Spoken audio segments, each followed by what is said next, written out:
Markus 2 ayat 32. Menjelang malam sudah matahari terbenam, dibawalah kepada Yesus semua orang yang menderita sakit dan kerasukan setan. Maka berkerumunlah seluruh penduduk kota itu di depan pintu. Ia menyembuhkan banyak orang yang menderita bermacam-macam penyakit dan mengusir banyak setan. Ia tidak memperbolehkan setan-setan itu berbicara sebab mereka mengenal dia. Dengarkan baik-baik. Lihat Markus 1 ayat 34. Markus 1 34. Ia menyembuhkan banyak orang yang menderita bermacam-macam penyakit. Jadi bukan satu penyakit, bermacam-macam penyakit dan banyak orang. Kemudian ia mengusir banyak setan. Ini harus jadi dalam pelayanan kita, amin. Tidak cukup 1-2 saja sembuh, banyak orang sembuh dan banyak setan diusir, amin. Dalam KKS saudara juga ini harus jadi.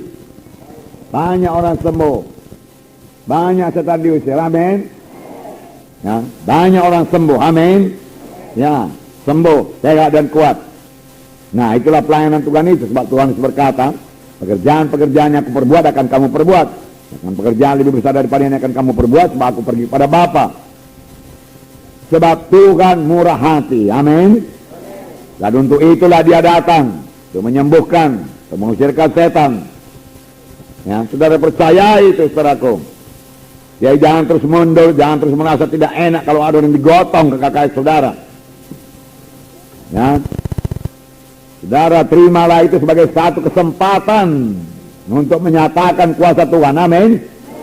Ya, sebab bukan saudara yang menyembuhkan. Dalam hal itu saudara jangan memandang kepada kekuatan saudara, pandang kepada Tuhan yang pemurah, pandang kepada kuasa bilur Yesus, pandang kepada janji Tuhan. Kerjaan lebih besar akan aku perbuat. Itu yang kita pandang, itu yang kita pegang. Pandang kepada Markus 16, mereka akan meletakkan tangan seorang sakit orang itu sembuh, amin. Nah, lalu saudara punya iman meletakkan tangan dan mengusirkannya dalam nama Yesus.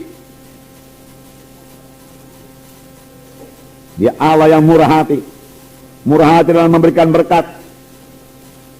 Dalam Filipi 4 ayat 19 saya bacakan pada saudara. Filipi pasal 4 ayat 19. Allahku akan memenuhi segala keperluanmu menurut kekayaan dan kemuliaannya dalam Kristus Yesus. Amin. Segala apa? Segala keperluanmu. Segala, bukan sebagian keperluanmu. Segala keperluanmu, amin. Dia Tuhan yang baik, dia Tuhan yang murah hati. Kalau dia tidak menahankan anaknya yang tunggal, masakan dia menahankan lagi berkat-berkat lain daripada kita. Mari hidup benar di hadapan Tuhan. Mari tekun mengikut Tuhan. Mari tekun berdoa. Mari tinggalkan semua dosa. Mari bersungguh-sungguh hati mengikut Tuhan. Dan mari murah hati sama sebagaimana Tuhan yang kita sembah itu murah hati. Tuhan meminta anak-anaknya juga murah hati, amin. Dia murah hati dalam mengampuni. Maka anak-anak Tuhan juga murah hati dalam mengampuni. Jangan sakit hati. Berapa kali saudaraku berdosa kepadaku, kuampuni Tuhan, cukup 7 kali. Tuhan Yesus berkata 70 kali 7 kali. Selalu mengampuni, selalu mengampuni.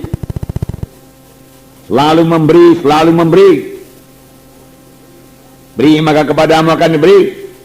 Tidak ada diberi maka kepadamu tidak ada diberi. Lebih baik kita memberi. Sebab firman Tuhan berkata lebih berkat memberi daripada menerima. Berkat memberi, sebab yang kita beri itu adalah taburan kita, dia akan bertumbuh. Oleh sebab itu mesti menabur dan mesti menuai, tidak henti-hentinya sampai Tuhan datang. Amin saudara. Yang banyak menabur, banyak menuai. Dalam Lukas 6 ayat 36, siapa yang ingat apa katanya? Hendaklah kamu murah hati sama seperti Bapamu adalah murah hati. Ya. Hendaklah saya murah hati sama seperti Bapa saya murah hati. Ya. Seorang bapa yang murah hati, saudaraku, sangat merasa tidak enak melihat anaknya yang pelit.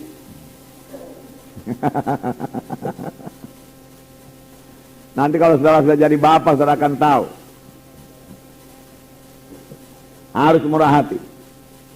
Murah hati. Amin saudara. Ya.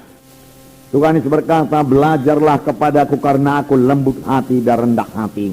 maka engkau akan mendapat sentosa bagi jiwamu. Sentosa lah yang dicari orang dunia ini. Dia cari uang supaya damai, supaya tenang. Dia piknik supaya tenang, supaya damai. Tetapi damai yang sejati, sentosa yang sejati, belajarlah kepada Yesus. Duduk di bawah kaki Tuhan Yesus, percayai firman-Nya. Mika 6 ayat 8 saya bacakan. Hai manusia, telah diberitahukan kepadamu apa yang baik, dan apakah yang dituntut Tuhan daripadamu, selain berlaku adil, mencintai kesetiaan, dan hidup dengan rendah hati di hadapan Allahmu. Hidup dengan rendah hati, adil, bagus. Mencintai kesetiaan, bagus. Tetapi firman Tuhan juga berkata, hidup dengan rendah hati di hadapan Allah. Hidup dengan rendah hati.